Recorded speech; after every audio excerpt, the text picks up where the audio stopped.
Hello, dear friends, and welcome to our last lecture in the cycle of Russian piano masterpieces, which is devoted to Shostakovich. And Peter Donahoe is here with me again to play us some wonderful music tonight. Hello, everyone. So Shostakovich in black and white. I'm not going to tell you why I chose this title, but I'm sure you will guess at least three meanings of that title as we go along.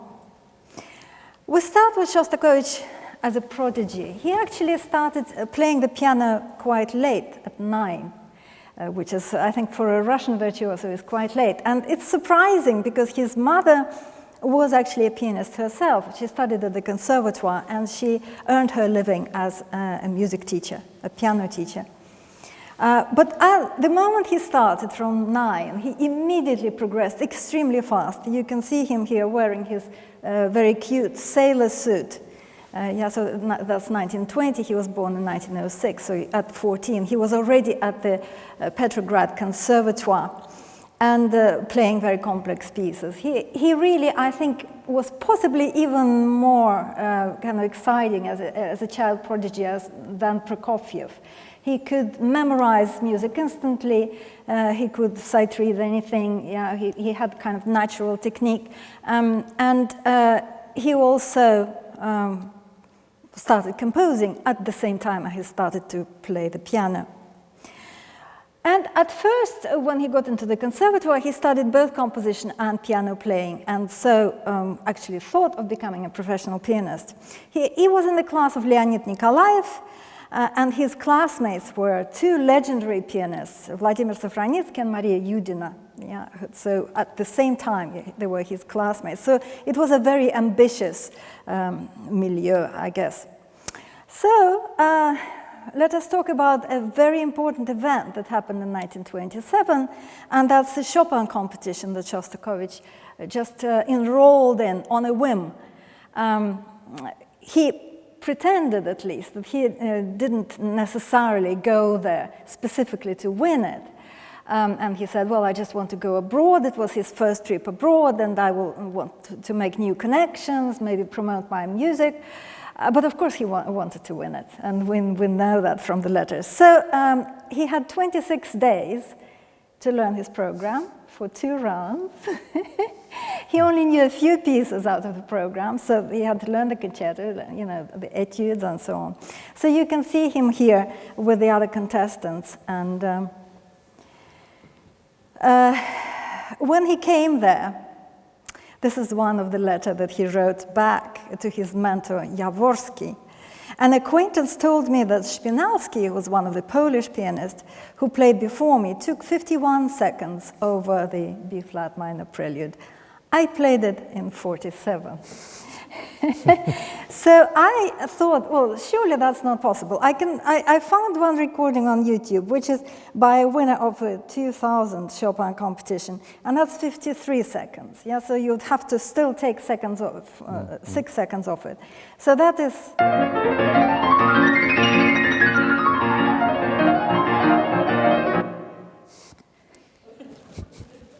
I'm sorry, I shouldn't laugh. Yeah, can you do it faster? No, thank you. No.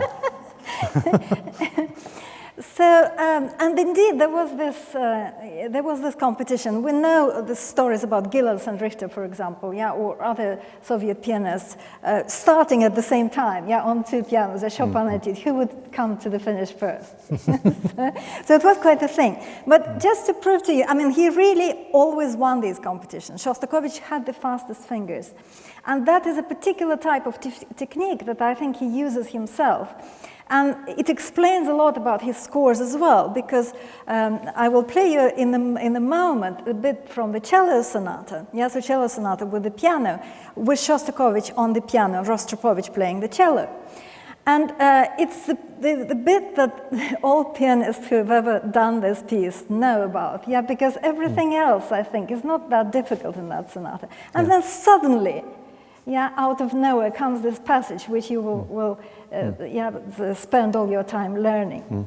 Is that correct? So let's hear it. Oh, yes, I've done that. Yes.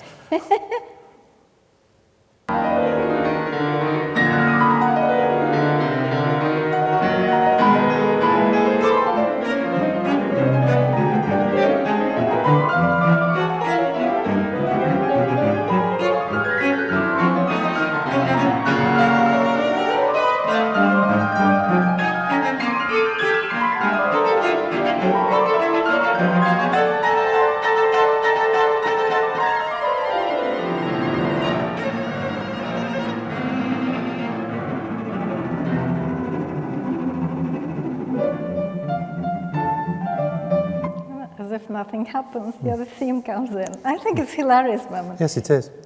I can't actually remember what the marking is, but I imagine it's something like allegretto or allegro ma non troppo. Yeah, so that was the kind of thing that he was famous for, and obviously he played very fast, his Chopin at the competition. What other things do we know about this competition? There's a few funny facts. You know, the big problem was the sartorial issue, what to wear, yeah, because they didn't, coming from the Soviet Union, yeah, they didn't have the right collars, they didn't have tails, yeah, so the Warsaw newspaper apparently wrote that the Russian pianists appeared on stage looking like proletarians, with uncombed hair, ill-fitting collars, clumsy footwear, and rumpled shirts. Even so, their performance of Chopin came across remarkably well. Yeah, so this was the very first Chopin competition, and the Russians, that was really the first time that they came en masse, yeah, and showed what the Russian and now Soviet piano school was all about. And I think Shostakovich knew that probably Lev Aburin, who won this competition, was better than him. But he thought he could take a second place, or possibly on points. He even gives these points in the letter. Yeah, he should have come third. But they wanted to put some poles, he said, yeah, in between them. So in the end, he came out without a prize, with a diploma, and he was very, very sore about it. So another thing, and this is kind of just by way of historical context, another thing that happened to him was a bout of appendicitis. Happened to him in the opening ceremony. He actually had to leave. He was extremely sick. And the person who took care of him was Pyotr Voykov. And you can see him here standing on the right, closest to us, in his top hat. He was a diplomat, yeah, at the time, and he was the envoy to Poland. And a few months later, Voykov was murdered. And Shostakovich writes, you know, how sad he feels, and he's taken such good care of him, and you know, has given him food and let him practice at the embassy, and so on and so forth. And I just want to mention, because this will give you kind of the depth of Soviet history that we have always. I grew up not very far from the metro station, which was named after Voykovskaya. And recently there's been a big campaign to rename it, because he was one of the people who took part in the killing of Tsar Nicholas II's family. And being a chemist, he apparently was responsible for disfiguring and disguising and destroying the bodies. Yeah, so, I mean, I just think it's kind of gives you straight away this, you know, black and white of the same story. And you will have that with Shostakovich all the time. Yeah, this is the kind of thing we're dealing with. So this is how contemporaries described Shostakovich's playing at the time, that it was very accurate, it had very clear articulation, it didn't have very much pedal, it had this dry, glassy character. He played in an anti-sentimental style with very little rubato, but on the other hand, yeah, he didn't have this romantic style. He didn't have enough tone color in his playing, so it was always quite dry.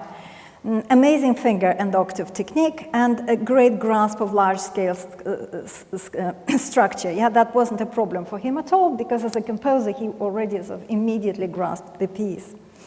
And when he performed his own music, and he performed it up to the 1960s, when a debilitating illness prevented him from playing, he always rushed, as if ashamed of his own music. It's a quote from someone who heard him. And he had this very particular love for the kind of xylophone timbre in a very high register, which I think we also can find, yeah, in his scores. So we're going to talk now about Sonata No. 1, and this is a piece from... Marina, before we do, could I just say that it seems fairly plain to me from hearing those excerpts that we have a genius who doesn't practice very much. That's what it sounds like to me, which is why he doesn't have the tone control or the colours that someone who practices a lot does have, this incredible mind, incredibly fast mind. What I would be really interested to know is what Shostakovich, what his comment would be if someone else played his music at that speed. Because that would then, if it was a negative comment, that would then indicate that he didn't realise how fast he was playing it, which I suspect is exactly what happened. Yeah. He just didn't know that it was so quick. And on the whole, my impression is that most composers are like that because the music's in their head to such a degree, and they probably spend far more time writing music down than they do practicing. That the result is exactly like that. But he's a particularly extreme example of it, isn't he? Yes, I agree. And, obviously his mind was, we don't like using the word genius these days, but I think, anyone who came across him realized how extraordinary his mind was. You will hardly find any sketches, even for big symphonies. Very few of them. He worked out things in his head. Now we can take years, as I did with the Fifth Symphony, analyzing it and trying to figure out the connection. He didn't actually have to work them out on paper. He worked them out in his head, and then he wrote. He is basically, the first copy looks completely, almost completely clean. Yeah, and I think that the speed of mind, obviously, went with his playing as well, and I think I agree. Some of the performers as well don't necessarily realize how fast they're playing. No, I think we're all a bit like that, but particularly if we've written the piece.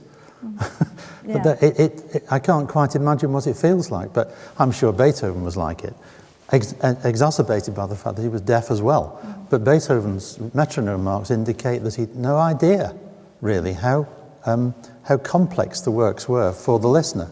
They needed far more space than he allowed, and Shostakovich was perhaps like that, particularly when he was performing it. Yeah. I would love to hear Shostakovich play a slow piece, but I don't think he ever bothered, did he? We'll have another fast one soon. So let's talk about the first sonata. So the first sonata, just before the Chopin competition, Shostakovich, who received quite a conservatory education, he studied with a pupil of Rimsky-Korsakov, Maximilian Steinberg, and suddenly he discovers all the Western modernism at once. Yeah, so Krennek, Hindemith, Mahler actually comes a bit later, but these like really avant-garde pieces. And he is Stravinsky, of course, as well, and Prokofiev. So he writes this incredible piece, Sonata No. 1. I've chosen some arts to go with these pieces. So they're all by Pavel Filonov, who's a fellow Leningrader, as Shostakovich. So there are things in this sonata which stem from Prokofiev, I think. But it's like Prokofiev on drugs, yeah. It's sort of cubed, yeah, and everything is so much more extreme. And he also does, I think, even more than Prokofiev, enjoy writing ugly music, yeah, like really in your face, offensive. Absolutely. I wonder whether you could. Yes, it's probably one of the ugliest pieces ever written, I think, this sonata. And I spent a lot of time learning it and recording it, and it's still ugly. This is a particularly silly tune that he writes. It's in the central section, and it's a march. Let me see now.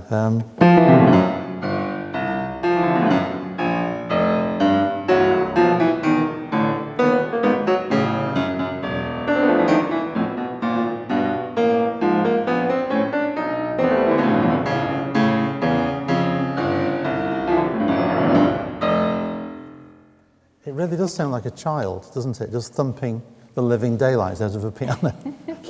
And this is the man who was capable several decades later of writing.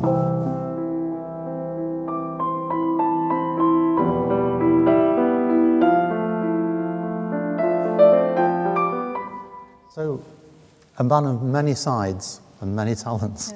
Yes. I mean, another page from this sonata, again, you don't, I mean, maybe you'll play that. It's a climax. Yeah, you can see, it looks horrifying. Let me just find it. Oh, yes.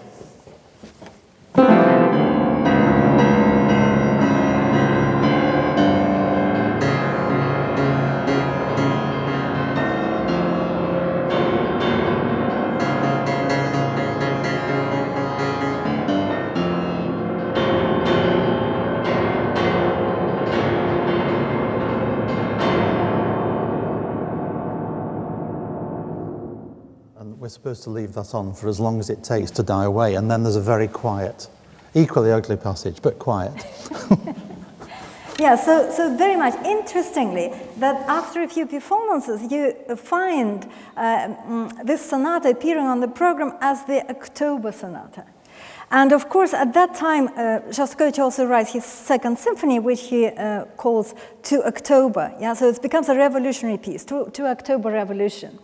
So this is also supposed to be about the revolution. I'm not sure whether he intended to do that when he started it out, but I think he thought it would help to promote his music. Yeah, so this kind of thing comes in, yeah, as a representation of revolution. I'm not sure what people thought. Prokofiev actually came in 1927 to Moscow, and Shostakovich was one of the composers who was shown to him in a group. Yeah, so he played a sonata to Prokofiev. This is very interesting because we have evidence from two sides, from both sides. Prokofiev listened to the sonata and asked me to play the beginning a little slower because he didn't understand anything. This is just exactly what we're saying. Even Prokofiev couldn't follow it at that speed. And then Prokofiev writes in his diary, second up was Shostakovich, quite a young man, not only a composer but also a pianist. He played by heart and with panache, having passed me the score to peruse as I sat on the sofa. His sonata opened with vigorous Bach-like two-voice counterpoint. It's very important, yeah, these two voices all over the place in Shostakovich. Yeah, again, it's like a drawing rather than a painting. Yeah, but that's why black and white comes in again. Yeah, so it's kind of graphic. Could I play 3 or 4 bars of that? Uh-huh.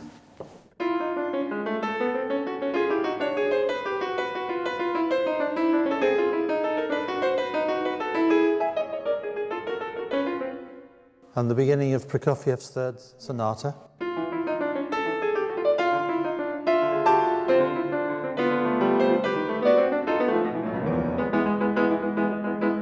Yes, so that is probably the closest point to Prokofiev. So then Prokofiev says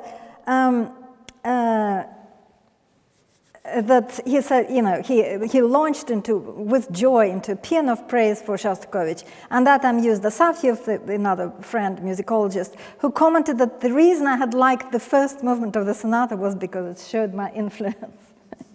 Yeah, so that's a little story. Now, the reviews were rather different from this. Yeah, the composer ignores the piano's range of timbral possibilities, and for this reason, it's difficult to listen to this sonata. This sonata is as dry and tiresome as Czerny's etudes. And Steinberg, his professor, who basically at that point gave up on him, on his student, he said, there is nothing I have to say about such music. So no more. Yeah, so Shostakovich started going to a different compositional class. The next theme that I would like to introduce is Shostakovich as a cinema pianist, because he did a couple of stints in the 20s just trying to earn money as a accompanist in silent movies. And you can see this here, a poster of the comedy, which is called Her Temporary Husband, American comedy at the Piano di Shostakovich. Yeah, so we have this there. And the interesting thing about this is that we can hear it in his music, can't we?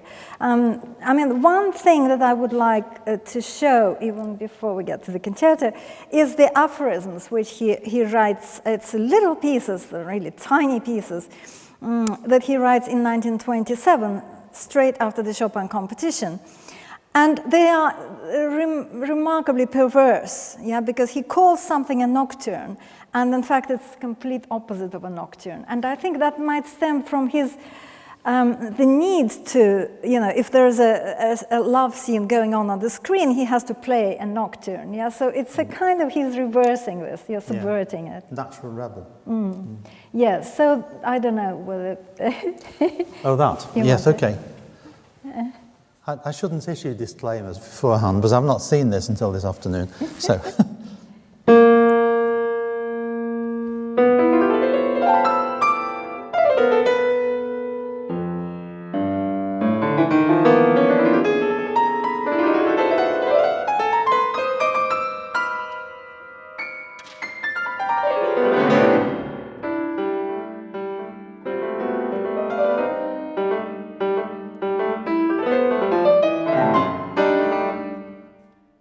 Did you not say to me earlier on that it was perhaps influenced by the second scene of Petrushka of Stravinsky?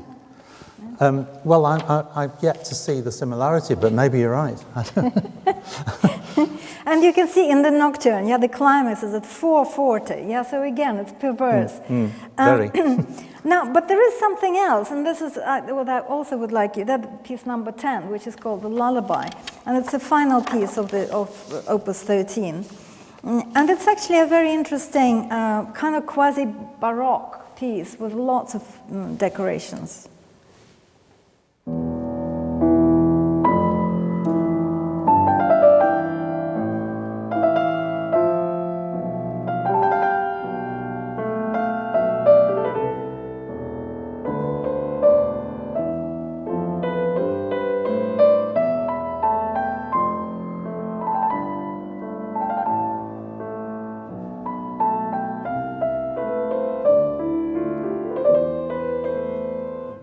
So on. So this one is not perverse. It's called Lullaby, and it's actually quite beautiful music, even though it's a bit atonal at times.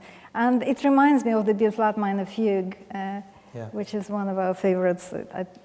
This is just a theme that I put on.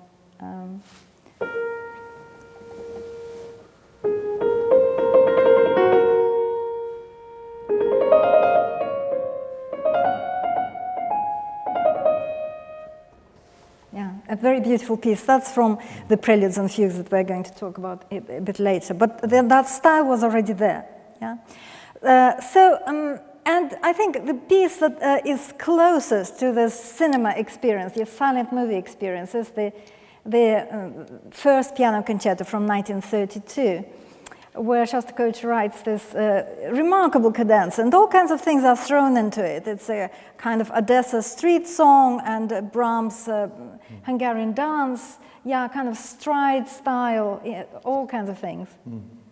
Yes, and we spend a lot of time, or at least I did, practicing not rushing this piece, because the nature of the writing does tend to fall forward all the time if one's not very careful. So it's marked allegro con brio, which isn't a very extreme marking. It just means with brilliance and quite quick, I guess. It doesn't mean presto.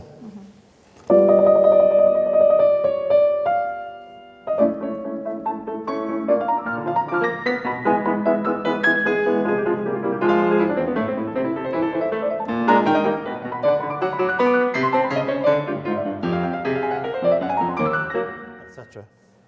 It goes on for about another 3 pages like that, and then the orchestra joins in. And it becomes a classical cadenza. So it's all again, again thumbing the nose and combining uncombinable things. So I've actually learned this concerto relatively late in my adulthood, and I thought, well, I'll see if I can find a performance on YouTube by the composer. Somebody told me about it, and I found it. And we're just about to hear the very same passage, aren't we?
Well, I think probably the lesson really is don't get your tempo hints from composers. Yeah.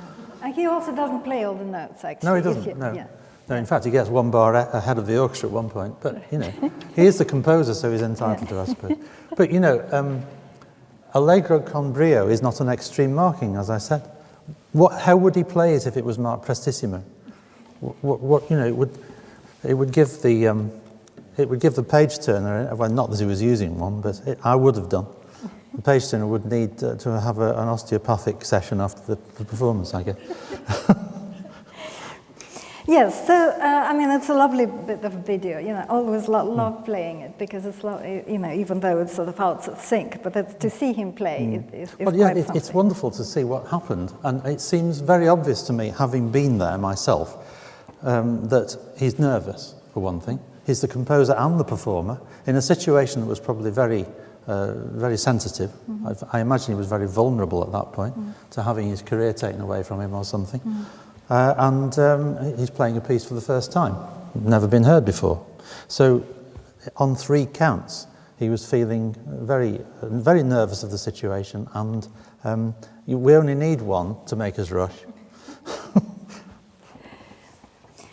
Now, to a very different piece, yeah, so we're jumping now about 10 years to Sonata No. 2.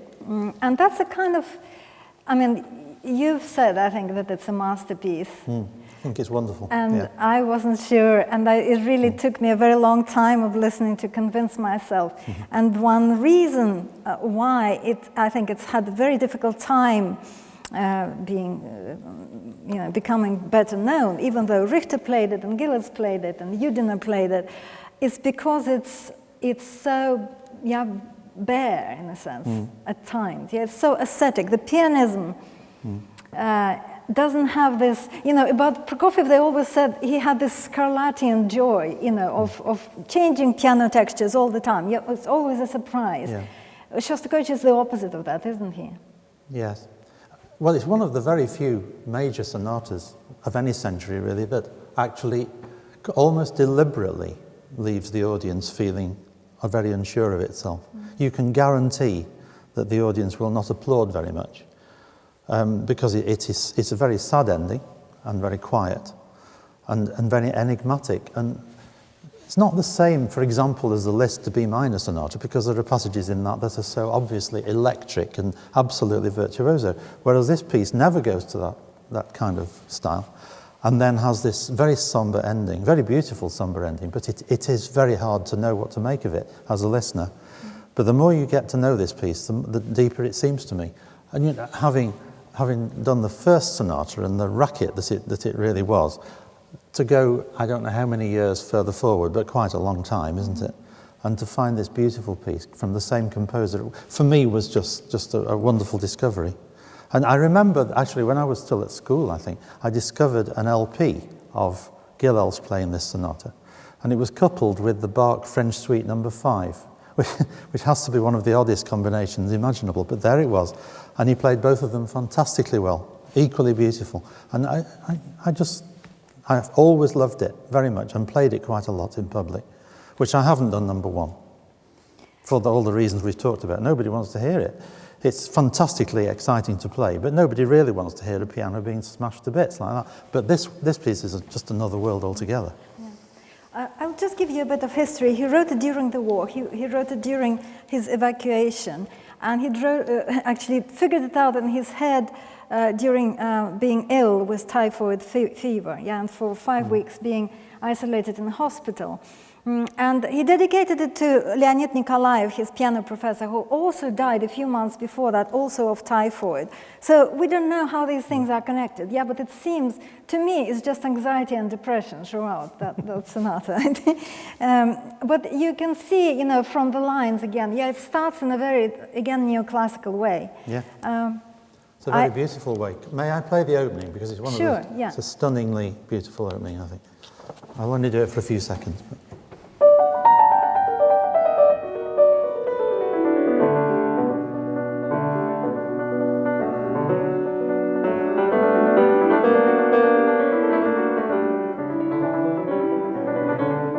Reminds me very much of Nielsen's Fifth Symphony, in that the opening is very static, and out of it comes inevitably something very contrasted with that.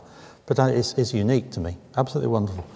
But there is so much in it that is sort of written in this, again, awkward way, I think, for the piano. And these extreme registers, for example, he really likes using the extremes of the keyboard. Yeah. And sort of delights in that. And the finale, I think, which is most astonishing movement, it's a set of variations based on a theme which is extremely long. Yeah, so for extremely long time, you just have one voice. You almost can play it with one finger. I mean, you shouldn't, but it's... With no accompaniment at all, just a...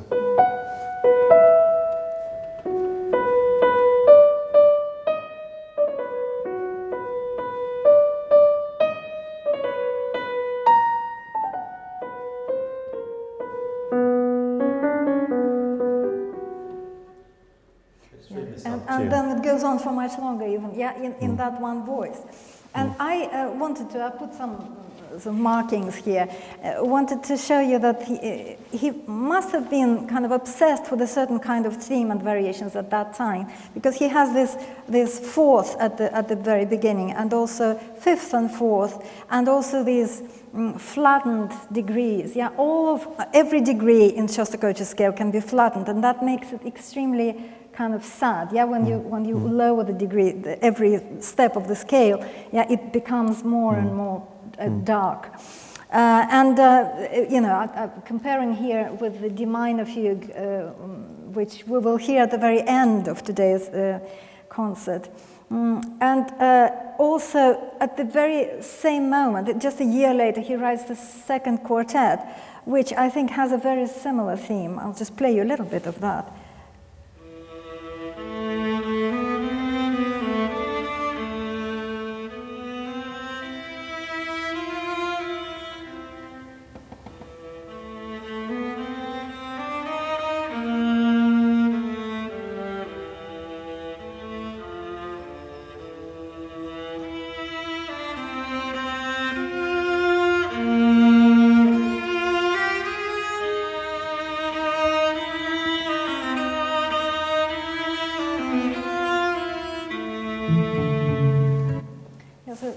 These monologues. Shostakovich is really a composer of monologues, and I think the second sonata, as a theme, has the same quality. It's very similar indeed. Particularly the way the cello just comes in at the very end of that excerpt, and it's virtually the same kind of writing. The same kind of thing. Yeah.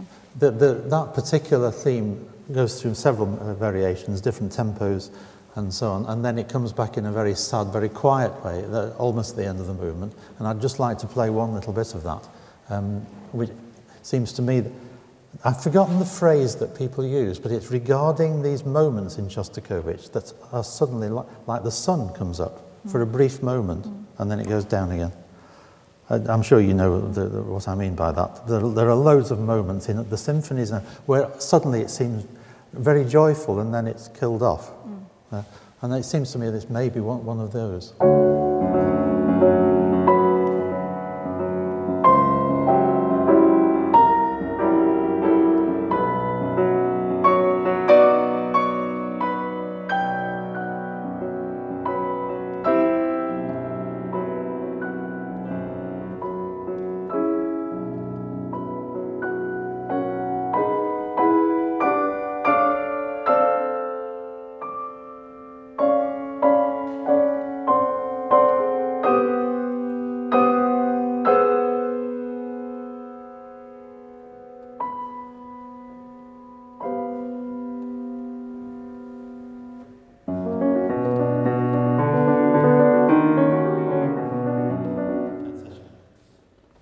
There's just a moment of almost ecstasy there, and then it goes. And I've always wondered whether the Western propaganda that this was something to do with his dreadful sadness of being in the Soviet system was really the point at all. Isn't it his personality, his actual personality, wherever he lived in the world, he would have had this tragic side to him, or very complex side, if not tragic.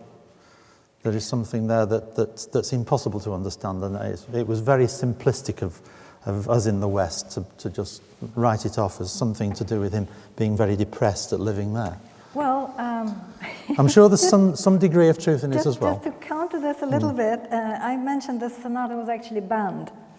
Not straight away, yeah, but in 1948, when Shostakovich was declared a formalist, that sonata was on the list of pieces explicitly banned from performance. And it's because it's, I think, both because it's dark and because it's quite modernist. Despite these beautiful places that you actually, passages that you've played, there are some very convoluted, complicated things in it. Yeah, so again, yeah, enigmatic piece, but I think you've won me over now. Well, I must say, I've always found, I know a lot of Shostakovich. Over the years, I've listened to a lot, including the symphonies and the quartets. And that's the word that sums him up, enigmatic, the whole time. There is no simple answer to it, the mood of anything that he wrote. And that includes that very popular piece. I think Classic FM plays it quite often, which I played an excerpt from before, the second piano concerto.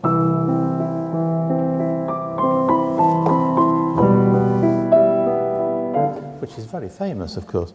But again, enigmatic, because it ends very sadly. And it's expected not to, of course. And then there's a quote, at least it seems to me, there's a quote at the very end of that movement from the Fourth Symphony, which was also banned, wasn't it?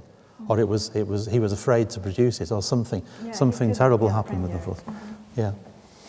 Okay, so now we come to the focus of our session today, which is on Preludes and Fugues, which is this monumental cycle that he wrote in 1950-51, and that was a very dark time because that was right after 1948, and his pieces being banned, and then him needing to make compromises, writing a Stalin cantata, writing a film score for a Stalin hagiographical film, and basically not feeling very good about it.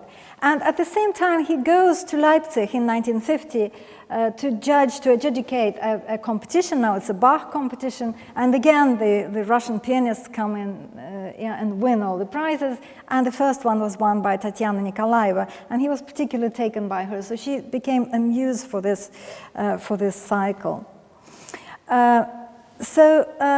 We have here, I put, Bach's Preludes and Fugues. It's, we call them the 48 in English. Yeah, so it's amazing kind of, exercise, and at the same time, the art of fugue and the art of prelude sort of together. Where 48 times, Bach sort of presents to you this pairing of a very free-flowing prelude and very strict form of the fugue. And in the 20th century, it was Paul Hindemith with his Ludus and Shostakovich with his 24 Preludes and Fugues who started this fashion. And after that, I think lots of composers always also wrote 24 Preludes and Fugues. So the interesting, again, quote from a letter is Shostakovich always understates, it's always an understatement of how he writes things. I've decided to start working so as not to lose my skills. I'll be writing a prelude and fugue a day, just like the jazz Bach.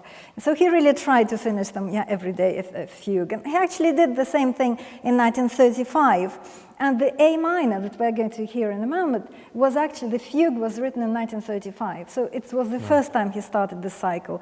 But then he abandoned all the four other ones that he wrote, and started writing new ones in 1950. And another thing that I wanted to mention is a very strange thing that he did. He wrote out every voice, every part of this fugue separately. And that was for a very special performance in his house with a few friends, which he recorded on a tape recorder. It was the first tape recorder that he got, and he wanted them to play. They're very difficult to play for one person, as we will be watching Peter do it. But so he spread it between 2 to 4 people, depending on the number of voices, and they performed it as an ensemble. And of course, there wasn't editing, so if they made a mistake, he would just wind it back, wipe it all, and they'll start again. So it took them 3 days. So it's kind of an amazing project. I'm not quite sure why he did it, but I think it's interesting because it means that it wasn't just a piano piece. It was a little bit like Bach's Art of Fugue, just music that happens to be written for the piano.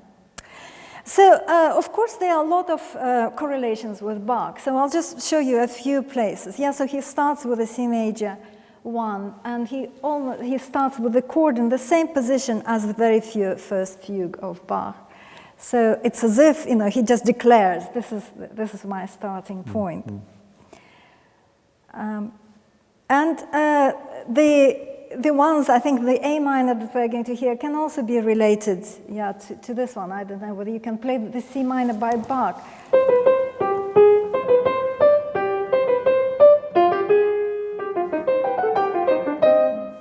Yeah, so in Shostakovich, it becomes a polka.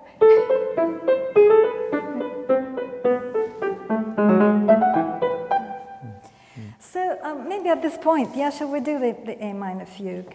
Yes. Sorry, Prelude and Fugue. I was trying to put it off for as long as possible because it's a rather difficult piece, but yes.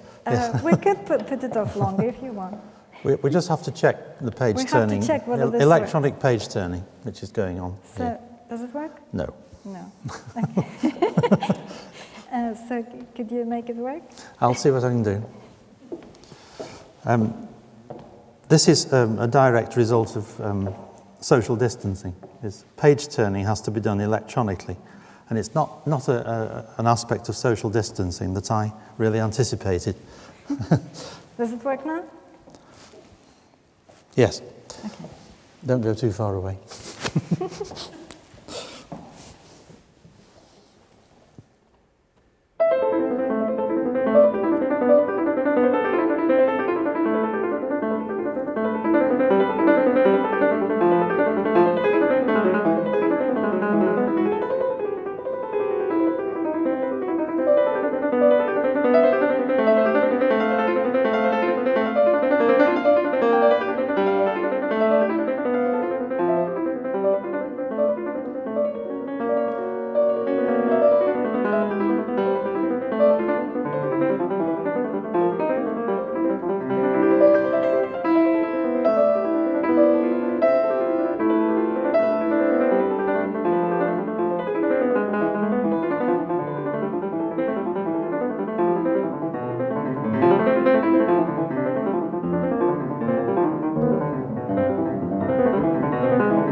So I've put something about each of the Preludes and Fugues. I mean, obviously, you don't have to read it now. You can peruse it at your leisure.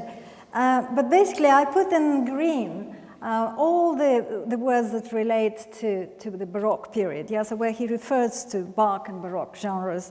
And I also emphasized in red everything that sounds Russian to me. Now, that's, of course, very subjective, but we're going to talk about it in a moment. Now look at the second half, and you can see that they're becoming more and more Russian towards the end. So he starts with Bach and gradually creates this trend, towards using more Russian folk song, Russian popular song as a kind of model.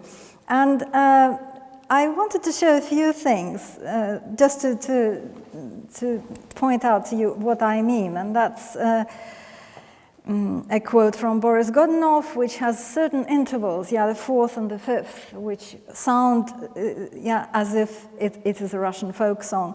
And because we're so used to this being Russian, even a Bach fugue, I remember when I for the first time heard this E-flat minor fugue, I thought, well, this is a Russian theme. So maybe you could play the Bach one.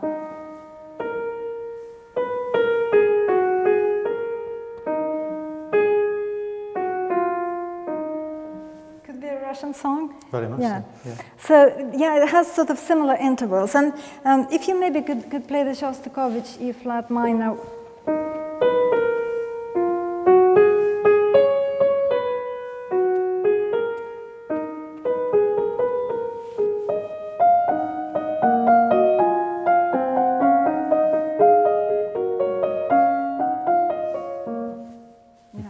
So there are certain intervals, it's not because there is something intrinsically Russian about them, but a lot of songs use them, and a lot of composers started using them. And if you are familiar with this idiom, you will hear them as Russian, so obviously I do. And obviously Shostakovich's friends and audiences also heard them as Russian.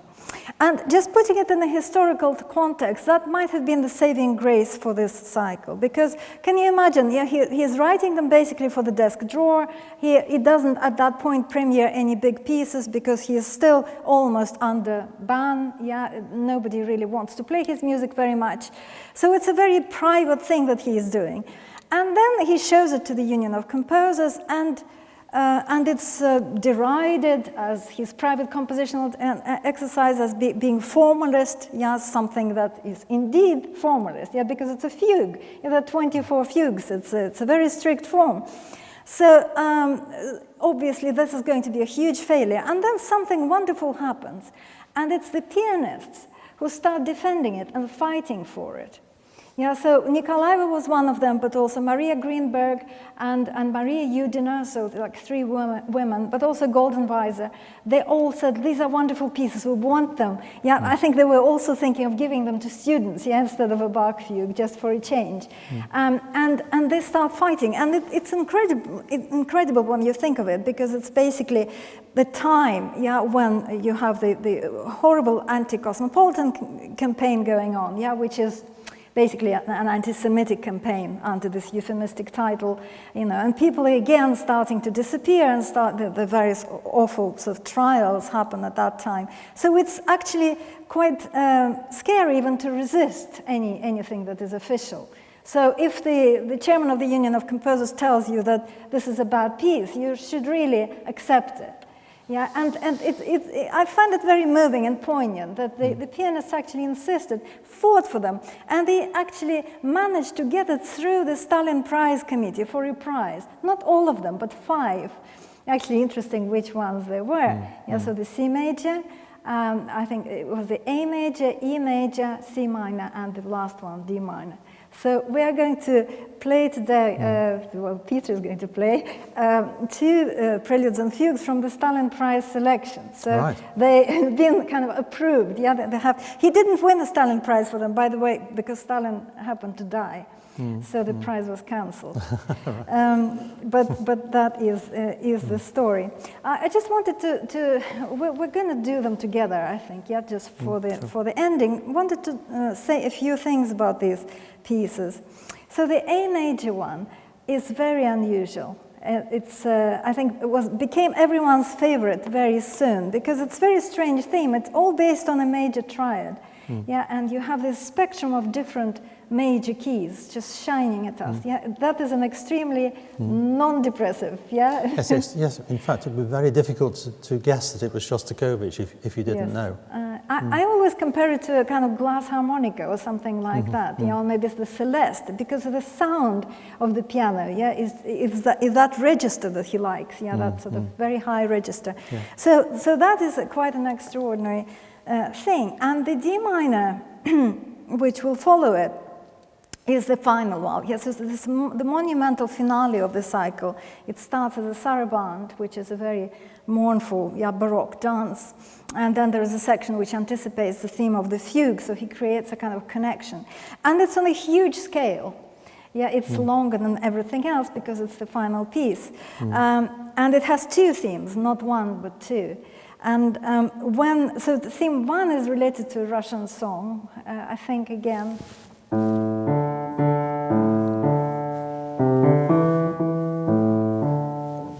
And again has this fourth beginning, so it's a little bit march-like as well. And then theme two is based on a psi motif, and you will hear it. It's immediately, the movement kind of starts picking up, and this slow burning starts happening, and eventually an ascent towards the final climax, which is very. Maybe we shouldn't anticipate. Do you think I could just mention my own experience of these pieces? The first work of Shostakovich I ever heard was the Fifth Symphony, which was an LP that I bought when I was still a teenager. And I spent a long time trying to find piano works by Shostakovich that were similar to that, because it was such a striking work. I still find it unbelievably striking. Whatever the story behind it really is, and nobody really knows the full story, I don't think, but such a stunning symphony. And this final D minor Prelude and Fugue very much reminds me of that, particularly the very end of it, which people say is a sarcastic triumph.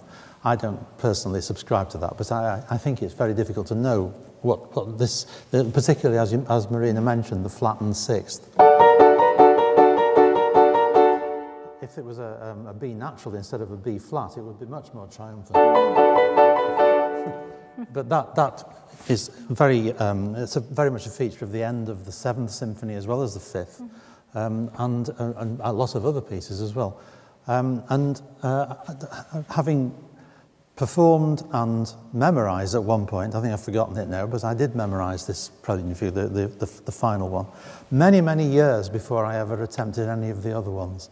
When I was persuaded finally to actually record the 24 Preludes and Fugues, I spent something like 3 years on them. This is going back probably a decade and a half.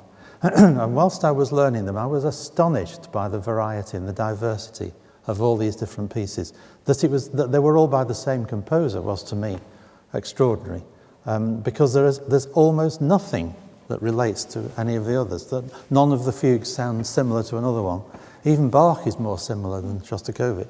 And when you have something as tonal as the A major, which is so obviously delighting in the major triads that he uses throughout the fugue, when you compare that with one that I won't be playing, but a very famous one in D flat major, which is as harsh and discordant as any piece you could imagine for the piano, all part of the same cycle, and everything in between. Every mood in between those two extremes is there in some form. And I think the selection that the Stalin Prize Committee went for is actually, I have total support for that, because they are the greatest ones, and they are actually also very different to each other. Just because, before Peter plays, I wanted to say a few words connecting, because it's the last lecture, connecting this Shostakovich masterpiece to the first one that we started, to Musorgsky's pictures at an exhibition. And remember how we started with the promenade, and we're talking about the Russian style and what the Russian style means. And interestingly, Shostakovich was not really the Russian style composer, and with very few exceptions. And it seems that at that point, actually, the Russian style was kind of imposed on him. Yeah, he was told, because it was anti-cosmopolitanism, you're not supposed to be Western. He was sort of pushed into this direction. The exception, by the way, is his opera, Lady Macbeth of Mtsensk, which has a lot of Russianness in it. But here, I mean, I think this is something wonderful happens, that he is told to be Russian, and yet he does it completely on his own terms. And in fact, he is fulfilling the wish of Glinka, the father of Russian music, to tie the fugue and Russian folk song with the ties of holy matrimony. That's how he expressed it. Yeah, so to actually write fugues, a Western form, yeah, on the basis of Russian songs. I think this is what Shostakovich is inspired by. So he does it completely on his own terms. So it's both Russian and very abstract at the same time. And I think this is a wonderful kind of note on which to finish our totally cycle. Unique, isn't it? Absolutely unique in the history of music.